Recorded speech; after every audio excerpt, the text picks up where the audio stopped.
एक तरफ सरकार ये कैंपेन चलाती है, बेटी बचाओ बेटी पढ़ाओ, और लड़कों के लिए भी कोई अलग बात नहीं है। बॉयज को भी शुरू से यही कहा जाता है कि कंपटीशन का जमाना है, पढ़ोगे नहीं तो कामयाब नहीं होगे। तो शुरू से चारों तरफ पढ़ाई पर जोर तो दिया जाता है, लेकिन ये केवल ज्ञान देने के लिए और बातों तक ही सीमित रहता है।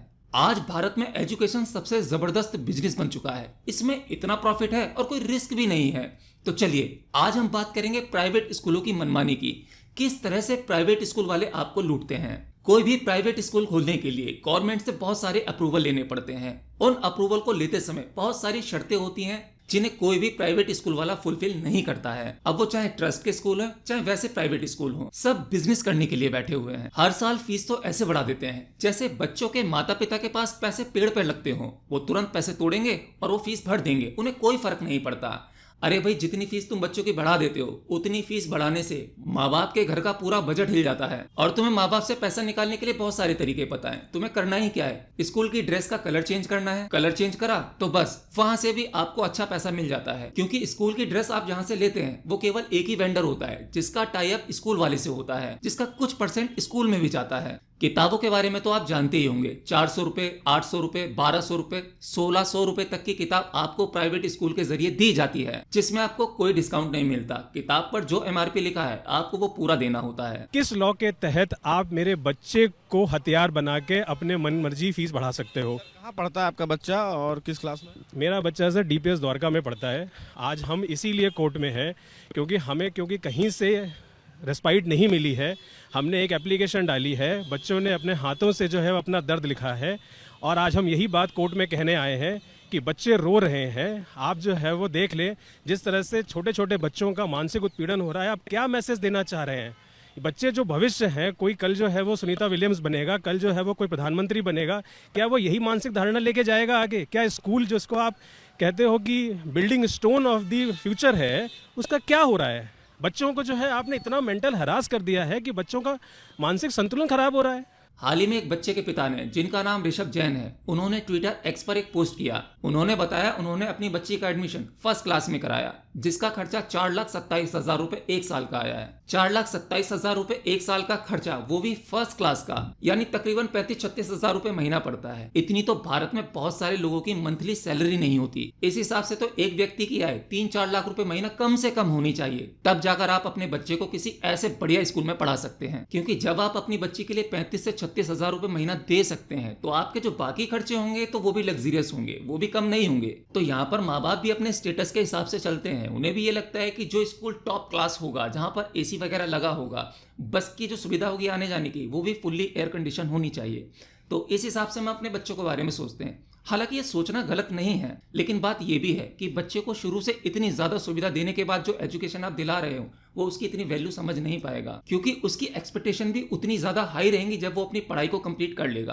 प्राइवेट वो ट्रस्टी स्कूल जहाँ पर फीस तो कम होती है, लेकिन वो स्कूल ट्रस्ट पर रन करते हैं। गवर्नमेंट का स्ट्रिक्ट रूल ये है कि जो ट्रस्टी होंगे उस एजुकेशन इंस्टीट्यूट के, वो फैमिली बैकग्राउंड से नहीं होंगे, ट्रस्टी बाहर के होने चाहिए। लेकिन यह होता यह है कि फैमिली के ही ट्रस्टी बना दिए जाते हैं। और जो ट्रस्ट वाले स्कूल होते हैं, जो बच्चों से छोटी मोटी फीस लेते भी हैं, उस फीस का इस्तेमाल वो बच्चों की भलाई के लिए कर सकते हैं। वो पैसा अपने पर्सनल यूज के लिए नहीं रख सकते। और जो ट्रस्ट से पैसा आता है उससे स्कूल का मैनेजमेंट और मेंटेनेंस चलता है। शायद आपको ये पता हो कि आपके आसपास जो प्राइवेट स्कूल हैं उनमें जो टीचर्स काम करते हैं, जो पढ़ाते हैं बच्चों को, उनकी सैलरी कितनी होती है? 5,000, 6,000, 8,000, 10,000, हार्डली 15-16 हजार रुपए, इससे ज्यादा सैलरी नहीं देते। जबकि गवर्नमेंट का स्ट्रिक्ट रूल ये कहता है कि आप अपने स्कूल में जो भी टीचर्स को हायर करते हैं उनकी सैलरी उतनी ही होनी चाहिए जितनी एक स्टेट गवर्नमेंट के टीचर की होती है। तो ऑन पेपर तो ये दिखा देते हैं कि हम उतनी ही सैलरी दे रहे हैं, लेकिन होता क्या है, बैकडोर से वो सैलरी वापस से स्कूल के पास चली जाती है। कैसे भाई? टीचर्स को तो ये दिखा दिया जाता है कि उनके अकाउंट में उतनी सैलरी डाल दी गई है, 35,000, 40,000, जो भी एक सैलरी फिक्स्ड होती है उस हिसाब से। लेकिन वापस से उन टीचर से ये कहा जाता है कि उस सैलरी में से आप अपनी सैलरी रख लीजिए जो हमने आपको तय की है, बाकी सैलरी, बाकी पैसा हमें कैश के रूप में वापस दे दीजिए। प्राइवेट स्कूल के सभी टीचर्स को यह बात पता है, लेकिन कोई आवाज नहीं उठा सकता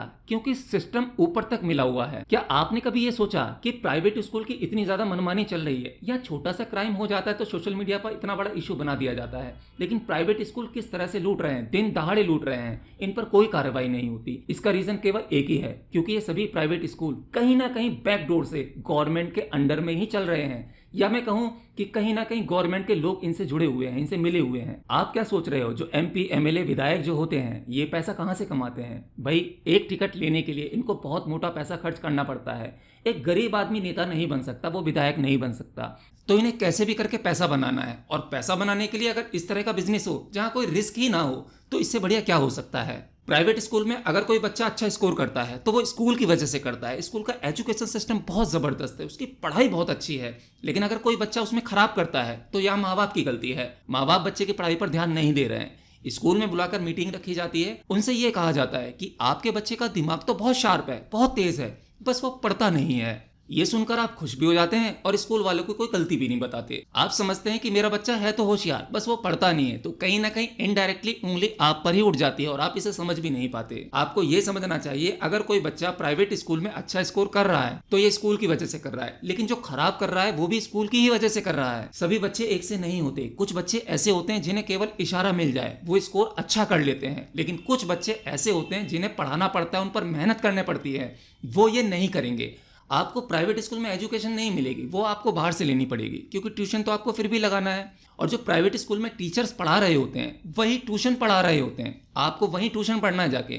अगर आपने वहां ट्यूशन नहीं पढ़ा तो समझो आपके बुरे दिन शुरू हो गए। वो टीचर जो प्राइवेट स्कूल में होते हुए आपको अच्छे से नहीं पढ़ा सकता, वो अपने प्राइवेट ट्यूशन में थोड़े से समय में आपको बहुत अच्छे से समझा देता है। अब इसमें टीचर्स भी क्या करें, उन्हें जो सैलरी प्राइवेट स्कूल से मिल रही है वो काफी नहीं है, उससे खर्चा नहीं चलेगा, तो थोड़ा बहुत पैसा बनाने के लिए उन्हें ट्यूशन पढ़ाना पड़ता है। प्राइवेट स्कूल का रिजल्ट आने पर बड़ी जोरों शोरों से प्रचार किया जाता है कि हमारे स्कूल ने ऐसा परफॉर्मेंस किया है या वैसा परफॉर्मेंस किया है, और फिर उस एड के बाद ये तैयारी कर रहे होते हैं कि बाकी और नए बच्चों को अपने स्कूल में किस तरह से अट्रैक्ट करना है ताकि और ज्यादा पैसा बनाया जा सके। हर साल बढ़ती हुई फीस के नाम पर कहते हैं कि चलो 10% बढ़ जाए तो समझ में आता है, लेकिन ये 10% कैसे बढ़ता है आपको वो समझना होगा। अगर आपका बच्चा 4th क्लास के अंदर है तो मान लीजिए 4th क्लास की फीस 2000 रुपए महीना है, तो जब आपका बच्चा 5th क्लास में आएगा तो आप ये सोच के चलते हैं कि ठीक है 4th क्लास में मेरे बच्चे की फीस 2000 रुपए महीना थी, 10% बढ़ा तो 200 रुपए हो गए, तो 2200 रुपए महीना हो जाएगी। लेकिन वो 10% जो बढ़ाते हैं तो वो 4th क्लास की फीस का 10% नहीं होता, बल्कि जो 5th क्लास में जो बच्चा आपका गया है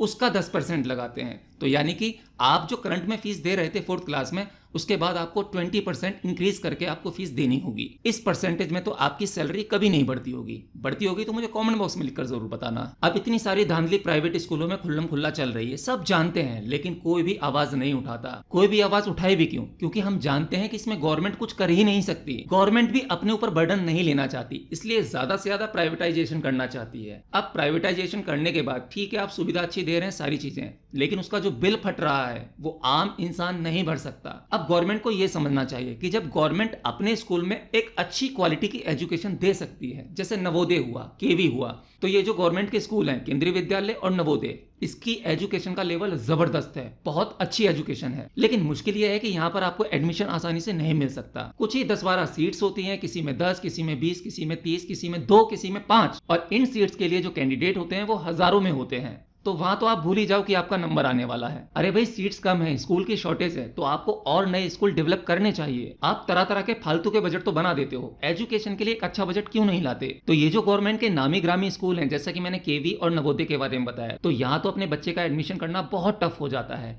लेकिन वहीं आसपास के जो प्राइवेट या ट्रस्ट वाले स्कूल हैं वहां पर भी एडमिशन मिलना इतना आसान नहीं है। पहले तो ये होता था कि चलो आपके आसपास के जो अच्छे स्कूल हैं वहां पर एडमिशन के लिए किसी नेता की अप्रोच या उसका लेटर हेड लग जाया करता था, एक फोन पहुंच जाता तो एडमिशन हो जाता था। लेकिन आज के टाइम पर जब वो सीट बिक सकती है तो उसे फ्री में क्यों दिया जाए? तो एक नॉर्मल पेरेंट्स जब स्कूल में विजिट करना चाहते हैं बच्चे के एडमिशन के लिए, तो स्कूल में वो अंदर प्रवेश कर ही नहीं सकते। बाहर गेट से ही कह दिया जाता है कि एडमिशंस नहीं है, सीट्स फुल हो चुकी हैं, जबकि किसी का एडमिशन नहीं हुआ, सीट अपने आप फुल हो गई। लेकिन वहीं स्कूल के बैक डोर से आपको कोई ना कोई ऐसा दलाल मिल जाएगा जहां पर आपको अपने बच्चे के लिए सीट आसानी से मिल जाएगी। बस आपको कुछ लाख रुपए खर्च करने होंगे, 1 लाख 2 लाख, कुछ इस तरह से। तो कुल मिलाकर आज भारत में जो एजुकेशन है बहुत बड़ा बिजनेस बन चुका है और उसमें बहुत बड़े बड़े लोग इन्वॉल्व हैं, जिसकी वजह से हम आम इंसान इनका कुछ नहीं बिगाड़ सकते। ये धांधलेबाजी ऐसी चलती रहेगी और इनका बिजनेस दिन पर दिन ग्रो होता रहेगा, इनके बैंक अकाउंट्स के नंबर बढ़ते रहेंगे और हम लोग इसी तरीके से हाय हाय करते रहेंगे कर कुछ नहीं सकते। जबकि सरकार भी जानती है और हम भी जानते हैं किसी भी देश का भविष्य एजुकेशन पर ही टिका है। अगर एजुकेशन लेवल अच्छा होगा तो वो देश नंबर 1 बन सकता है। लेकिन नहीं, यहाँ पर केवल हमें अपनी जेबें भरनी है और कुछ नहीं। तो बस आज के इस वीडियो में इतना ही। वीडियो अच्छा लगा हो तो ज्यादा से ज्यादा लोगों तक इस वीडियो को शेयर करें, लाइक करें, और अगर चैनल पर पहली बार आए तो चैनल को सब्सक्राइब करें। और भी बहुत सारे सरकारी स्कैम आपकी नाक के नीचे चल रहे हैं, अगर आप चाहेंगे तो उन पर भी वीडियो बन जाएगा। मिलता हूँ नेक्स्ट वीडियो में, तब तक के लिए बाय बाय।